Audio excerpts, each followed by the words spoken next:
Hi, today I'm going to give a quick update on my ZZ plant after repotting it. You may have seen my previous video where I repotted one ZZ plant and divided it into 3 plants.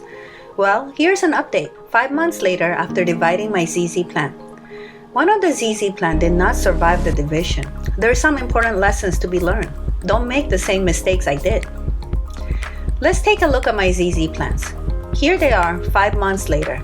You see 2 of the ZZ plants are doing really well. This one is looking really healthy and happy. It's growing vigorously. There are some new shoots coming out.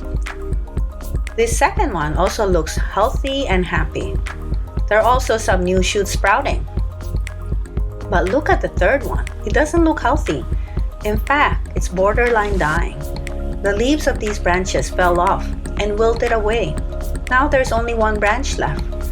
I check on this ZZ plant every day, hoping it survives. It's just clinging on to life. So what happened? Why is this one dying and the other 2 ZZ plants thriving and growing so nicely? I have a theory. When I divided the ZZ plant, I made the mistake of not dividing the tubers equally. The 2 ZZ plants that are growing nicely have sufficient tubers, while the ZZ plant that is dying barely have any tubers. It seems like these tubers are vital to ZZ plants. The tubers helps the ZZ plant store water and keeps it drought tolerant. The ZZ plant is dying because it didn't get enough tubers when I divided it. Have you experienced this before? Let me know in the comment below. And another thing that happened is that I planted these ZZ plant divisions in unglazed terracotta pots. Because these pots are unglazed, it doesn't retain moisture as well as plastic pots or glazed ceramic pots. The dying ZZ plant without tubers is losing moisture at a quick rate because it's in an unglazed terracotta pot. And to make it worse, I was watering all 3 plants at the same time. In hindsight, the ZZ plant that is dying needed more water than the other 2 ZZ plants because it didn't have the same moisture retention capability since it lacks tubers. No wonder this ZZ plant is dying. It doesn't have enough tubers. It's in a pot that is bad in retaining moisture and I wasn't watering it enough.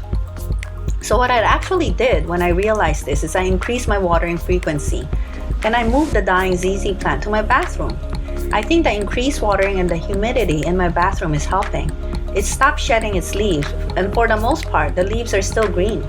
I think it's hanging on for dear life. So what I learned from this whole experience of dividing ZZ plants is, number 1, you need to make sure you divide the ZZ plants with enough tubers. The tubers are essential to ZZ plants. Number 2, if I were to do this again, I'll plant my ZZ plants in glazed ceramic pots or plastic pots for better moisture retention. I don't like the lack of moisture retention from the unglazed terracotta pot since I live in Connecticut. My home is really dry in the winter months. But if you live somewhere that doesn't get as dry as New England, then definitely plant your ZZ plants in unglazed terracotta pots. I hope you found this video helpful. I'd appreciate a like and subscribe for more plant advice videos like this. Thanks for watching.